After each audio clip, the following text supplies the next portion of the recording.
नमस्ते दोस्तों। तो आज हम चर्चा करने वाले हैं वांगचू कहानी, जो कि भीष्म शाह ने कृत कहानी है। पहला प्रश्न है, वांगचू कहाँ से धीरे धीरे डोलता सा चला आ रहा था। तो कहानी की शुरुआत जब होती है तो यह प्रश्न पहले आता है। तो इसका सही उत्तर है नदी के किनारे लाल मंडी की सड़क पर। वांगचू कहाँ से धीरे धीरे डोलता सा चला आ रहा था। नदी के किनारे लाल मंडी की सड़क पर। वांगचू क्या पहना हुआ था। सही उत्तर है धूसर रंग का चोगा। वांगचू दूर से कैसा दिखाई दे रहा था। तो वांगचू एकदम बौद्ध भिक्षुओं की तरह दिखाई देता था। श्रीनगर में जहाँ वांगचू रहता था वहाँ पीछे और ऊपर का दृश्य कैसा था। तो पीछे शंकराचार्य की ऊंची पहाड़ी थी और ऊपर स्वच्छ नीला आकाश था। तो पीछे शंकराचार्य की ऊंची पहाड़ी थी और ऊपर स्वच्छ नीला आकाश। लेखक को क्या लगता है कि वांगचू कहाँ से उतर कर आया था। सही उत्तर है इतिहास के पन्नों पर से उतरकर। तो लेखक भीष्म शाहनी को ऐसा लगता है कि ये जो वांगचू है वो इतिहास के पन्नों पर से उतर कर आया है। प्राचीन काल में देश विदेश से आने वाले भिक्षु क्या लांघ कर भारत आते होंगे। तो सही उत्तर है घाटियों और पहाड़ों को लांघ कर। तो ऐसा कहानीकार भीष्म शाहनी जी ने जिक्र किया है कि प्राचीन काल में देश विदेश से आने वाले भिक्षु जरूर घाटियाँ और पहाड़ों को लांघ कर ही आए होंगे। वांगचू कहाँ आया था। तो सही उत्तर है श्रीनगर में। तो ये जो वांगचू है वो चीन का रहने वाला था। तो वो अब भारत के श्रीनगर में आ बसा था। वांगचू श्रीनगर में आकर कहाँ घूम रहा था। इसका सही उत्तर है बौद्ध विहार के खंडहरों और संग्रहालयों में। तो वांगचू श्रीनगर में आकर जो बौद्ध विहार के खंडहर थे और उसके संग्रहालय थे वहाँ पर ही वो घूम रहा था। वांगचू की हंसी कैसी थी। उत्तर है डेढ़ दांत की मुस्कान। तो लेखक की एक मौसरी बहन थी, उसी के हिसाब से जब वांगचू हंसता था तो उसकी हंसी को लेखक की मौसरी बहन कहती थी कि डेढ़ दांत की मुस्कान है उसकी। किसके पैर देखकर वांगचू को महाप्राण के याद आ गए। तो सही उत्तर है बोधिसत्व। बोधिसत्व के पैर को देखकर वांगचू को महाप्राण के याद आ गए। लेखक कितने बजे कहाँ पहुँच जाने को वांगचू से कहते हैं। तो सही उत्तर है 2 बजे हबाकदल। तो लेखक 2 बजे हबाकदल पहुँच जाने को वांगचू से कहते हैं। वांगचू कितनी बार सिर हिलाकर कदम बढ़ाता है। वांगचू 3 बार सिर हिलाकर कदम बढ़ाता है। वांगचू कहाँ के लिए यात्रा नंगे पांव कर चुका था।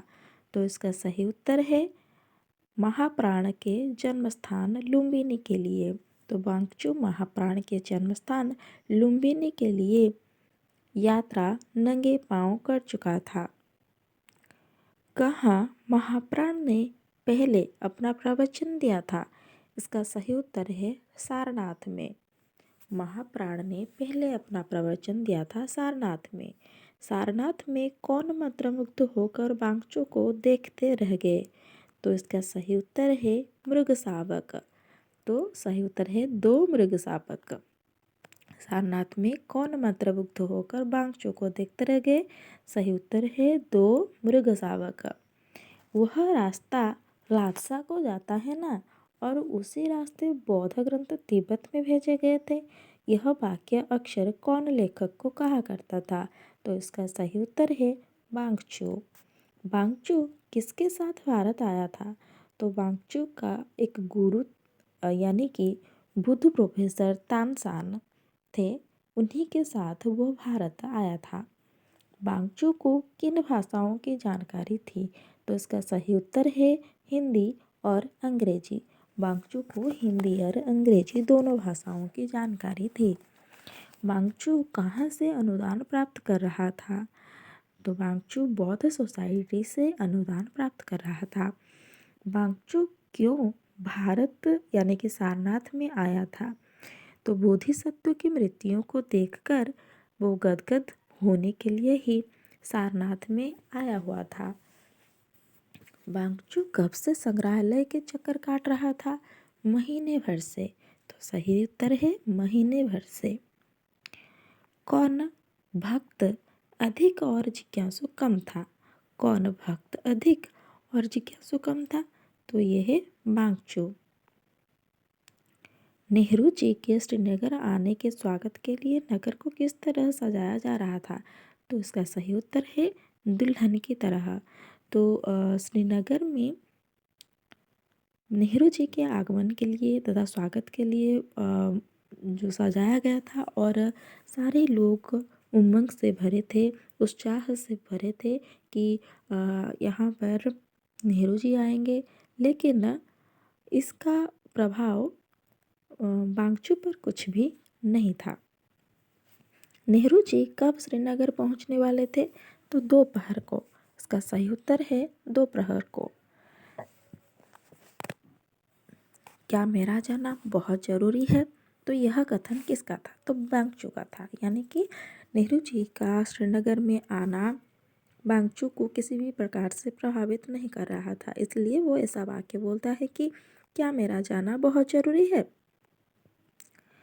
नेहरू जी किस में बैठे स्थानीय नेताओं के साथ खड़े और लोगों को अभिवादन कर रहे थे? सही उत्तर है राजहंस के शक्ल के सफ़ेद नाव में। तो एक नाव बना था सफ़ेद रंग का, जो कि राजहंस के शक्ल की तरह दिखाई दे रही थी। वांगचू कब से यहाँ पर रह रहा था? तो पिछले 5 साल से। इसका सही उत्तर है वांगचू पिछले 5 साल से यहाँ पर रह रहा था। कौन भारत में बौद्ध ग्रंथ बांचने आया था? तो हुएनसांग। तो हुएनसांग जो कि भारत में बौद्ध ग्रंथ बांचने के लिए आए हुए थे।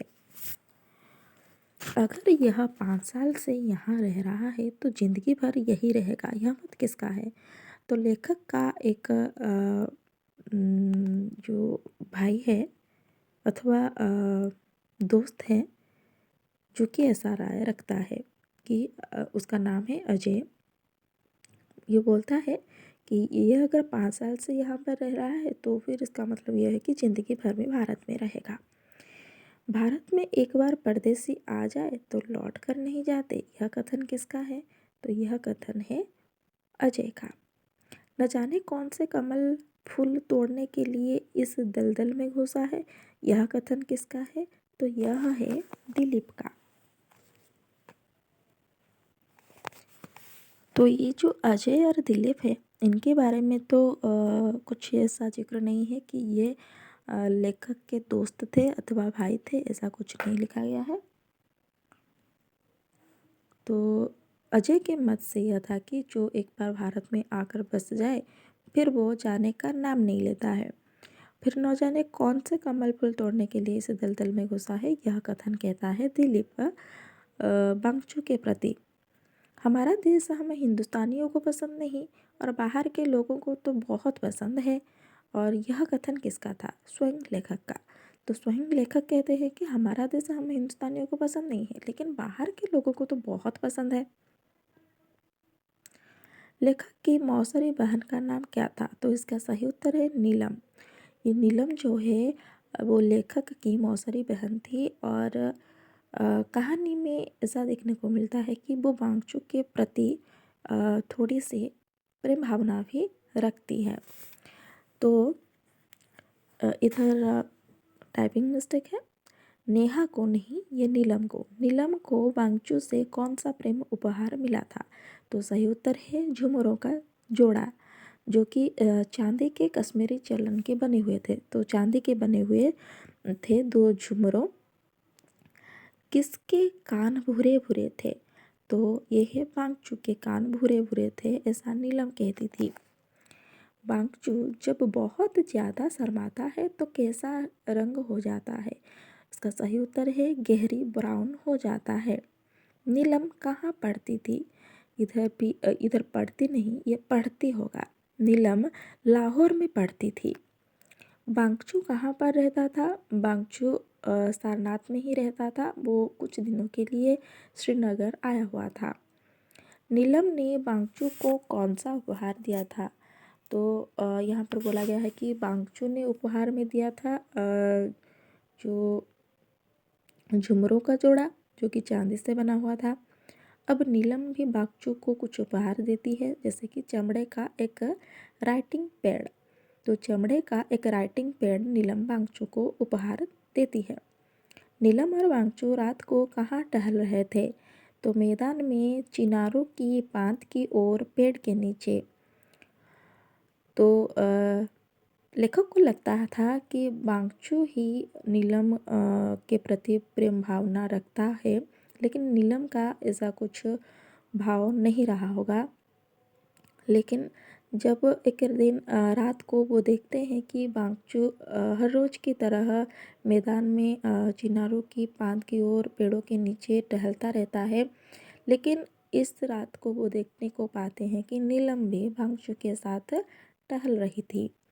तो अब लेखक को यकीन हो जाता है कि नीलम एक कितनी बड़ी जुल्म कर रही है, या फिर बांगचू के प्रेम का मजाक उड़ा रही है, उसकी भावना के साथ वो खेल रही है। जबकि नीलम को पता है कि बांगचू उसके प्रति प्रेम भावना रखता है, बांगचू के मन में उसके प्रति दुर्बलता है, फिर भी और नीलम का आगे चलकर बांगचू के साथ किसी भी प्रकार का संबंध नहीं रहेगा, जानते हुए भी नीलम किस प्रकार से बांगचू के प्रेम का मजाक उड़ाती है। तो बांगचू फांक का उच्चारण क्या करता है? तो बांगचू फांक का उच्चारण बांक करता है। जब एक रोज बांगचू के साथ लेखक और नीलम खाने को बैठते हैं, तो उसी समय की बात है। तब नीलम आम से बना हुआ एक अचार का डब्बा लाती है, और जिसको कि फांक कहा जाता है। और तो बांगचू के मुंह में फांक शब्द नहीं होता है ठीक से उच्चारण, वो फांक को बांक बोलता है। तो इसी बात पर नीलम उसके साथ थोड़ी सी मस्ती मजाक करने लग जाती है, और बार बार बांगचू को बोलती है कि फांक बोलो, तो वो बार बार वांक बोलता है और सब खिलखिलाकर हंस पड़ते हैं। तो ऐसा जो मजाक था लेखक को अच्छा नहीं लगता है, और लेखक नीलम को डांट देते हैं कि ऐसा मजाक मत किया करो, चुपचाप खाना खाया करो। नीलम जी, आप लोगों ने मेरा बड़ा अतिथि सत्कार किया है, मैं बड़ा कृतज्ञ हूँ। ये कथन किसका है? तो यह कथन बांगचू का है। तो उसी रात जब बांगचू के मुंह से निकला शब्द बांक को सुनकर नीलम खिलखिलाकर हंस पड़ती थी। तो इसी समय बांगचू को सभी के वार्तालाप से यह पता चलता है कि ये लोग मेरे मजाक उड़ा रहे हैं। तो शायद इसीलिए ही वो यह वाक्य बोलता है कि आप लोगों ने मेरा बड़ा अतिथि सत्कार किया है, इसलिए मैं बड़ा कृतज्ञ हूँ। बांगचू लेखक के लिए क्या उपहार लाया था? तो इसका सही उत्तर है चोगा। तो बांगचू लेखक के लिए उपहार में चोगा लाया था। कई दिनों पश्चात लेखक की मुलाकात बांगचू से कहाँ पर हुई? तो सही उत्तर है दिल्ली में। कई दिनों पश्चात लेखक की मुलाकात बांगचू से दिल्ली में होती है। उस समय चीन के प्रधानमंत्री कौन भारत यात्रा पर आने वाले थे? तो इसका सही उत्तर है चू एन लाई। तो उस समय चीन के प्रधानमंत्री चू एन लाई भारत यात्रा पर आने वाले थे। नीलम के कितने बच्चे थे? तो अब की बार नीलम की शादी हो चुकी है, और नीलम के 2 बच्चे के बारे में कहानी में जिक्र है। बांगचू का कौन था? तो बांगचू का एक ही भाई था, जो कि चीन में रह गया था, और बांगचू उससे बिछड़कर भारत में आ गया था। कब चीन में हुई राजनीतिक उथल पुथल के कारण वांगचू का गांव जला डाला गया था और सभी सगे संबंधी उसके मर गए थे या भाग गए थे और एक भाई ही बचा था। तो सन 1929 में हुई चीन में राजनीतिक उथल पुथल के कारण ऐसा हुआ था। तुम दोनों देशों के सांस्कृतिक संपर्क में एक बहुमूल्य कड़ी बन सकते हो। ऐसा वाक्य लेखक ने किसे कहा? तो ऐसा वाक्य लेखक ने वांगचू से कहा था कि तुम दोनों देशों मतलब भारत और चीन के सांस्कृतिक संपर्क में एक बहुमूल्य कड़ी बन सकते हो। अनुदान लाने के लिए वांगचू कहाँ पर गया था? तो अनुदान लाने के लिए वांगचू बनारस में गया था। कितने महीना बाद वांगचू का पत्र आता है कि वह चीन जा रहा है? तो लगभग 6 महीने बाद वांगचू का पत्र आता है कि वह चीन जा रहा है। वांगचू सारनाथ में अपना क्या छोड़कर जा रहा था? तो वांगचू सारनाथ में अपना एक ट्रंक छोड़कर जा रहा था जिसके अंदर कुछ किताबें और शोध ग्रंथ थे। कौन अपने को भारत का निवासी मानने लगा था? तो सही उत्तर है वांगचू। चीन में वांगचू कब तक रहा? सही उत्तर है 2 साल। तो भारत में 5 साल रहने के पश्चात चीन में लौटता है वांगचू और वहाँ पर भी 2 साल रहता है। वांगचू को चीन में कौन मिला? तो सही उत्तर है एक पुराना अध्यापक मिले, एक मौसी मिली, 2 एक परिचित मिले और लेकिन उसका भाई नहीं मिला। जमींदार का घर अब क्या बना हुआ था? तो ग्राम प्रशासन का केंद्र बना हुआ था।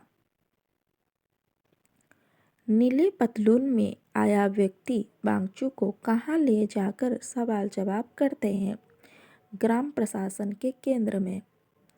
वांगचू नेहरू जी से कितनी बार मिलने की बात करता है? सही उत्तर है 3 बार। कौन जल में से बाहर फेंकी हुई मछली की तरह तड़पने लगा भारत को याद करके? तो सही उत्तर है वांगचू। वांगचू जब भारत में 5 साल रहने के पश्चात चीन लौटता है और वहाँ पर 2 साल रहता है तो इसी दौरान वो ऐसा महसूस करता है कि मानो जल में से बाहर फेंकी हुई मछली जैसे तड़प रहे हो। ऐसा वो भारत को याद करके हो रहा था। सारनाथ के बिहार में रहने के लिए कोठरी और भोजन का प्रबंध है किसकी ओर से था?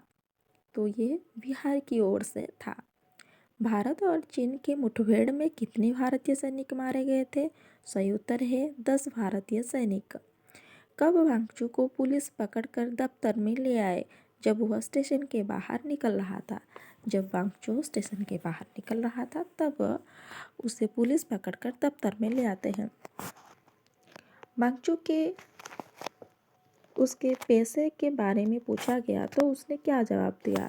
तो जब पुलिस उसे पकड़कर उसके पैसे के बारे में पूछती है तो वो बोलता है कि कम्यून में खेती बाड़ी की टोली में वो काम करता था।